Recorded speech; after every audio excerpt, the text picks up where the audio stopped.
Owayengumgadli wabafana bafana uSimba Marumo usasekupitso Mosimane ukuba athathe isikhundla sokuba ngumqeqeshi weqembu lesizwe kwesibili futhi ukholwa ukuthi nguyena ofanele ukuyisa leli qembu phambili. uMosimane owaqeqesha bafana phakathi kwa-2010 no-2012 ngaphambi kokuhlukana kabi nenhlangano ubhekwe kakhulu kuba athathe izintambo esikhundleni sikaHugo Broos osekulindwe ukuthi kumenyezele ukuthi uthathe umhlalaphansi. uMarumo ugcizelela ukuthi uMosimane ufundile kakhulu ngesikhathi eqeqesha amaqembu amakhulu emazweni ahlukene selokhu agcina ukuba nomsebenzi weqembu lesizwe nokuthi lolu lwazi aluzuzile luzolekelela kakhulu ibhola laseNingizimu Afrika. uMarumo uphakamisa ukuthi iNingizimu Afrika kufanele ibeke phambili ukuthuthukiswa kwabaqeqeshi basekhaya nakuba ekholwa ukuthi uHelman Mkhelele angawenza kahle kakhulu lo msebenzi. Unomuzwa ukuthi umuntu osezingeni likaMosimane nguyena okulungele kahle ukwenza umsebenzi oncomekayo neqembu lesizwe kulesi simo elikuso njengamanje. Uveza ukuthi ubudlelwane bamazwe ngamazwe uMosimane nabo bungaba isiteshi esibalekile sokudayisela amazwe angaphandle abadlali basekhaya okungaba yinto ezothuthukisa izinga lebhola lakuleli.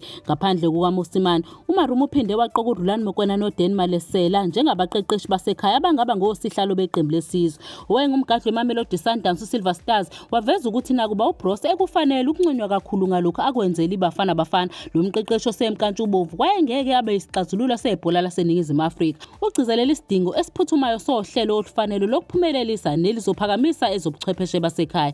Ngombono wakhe, abaqeqeshi basekhaya banokuqonda okungcono kakhulu kokuthi bangakhipha kanjani okungcono kakhulu kubadlali baseNingizimu Afrika uma beqhathaniswa nabaqeqeshi bezizwe. Ngaphezu kwalokho, uMarumo ukholelwa ukuthi abaqeqeshi basekhaya banomoya ojulile okushisekela izwe abangawufaka eqembini okuvame ukuba ikhono okwenza umehluko phakathi kokunqoba nokuhlula emidlalweni wamazwe ngamazwe. Inhlangano yebhola kuleli SAF ayikaqinisekisi ngokusemthethweni ukuhamba kukaBroos nangaphezu kokuba lo mqeqeshi oneminyaka engu-74 enza isimemezelo senhloso yakhe yokwesula esikhundleni ngemva kokuphela komkhankaso wendebe yomhlaba.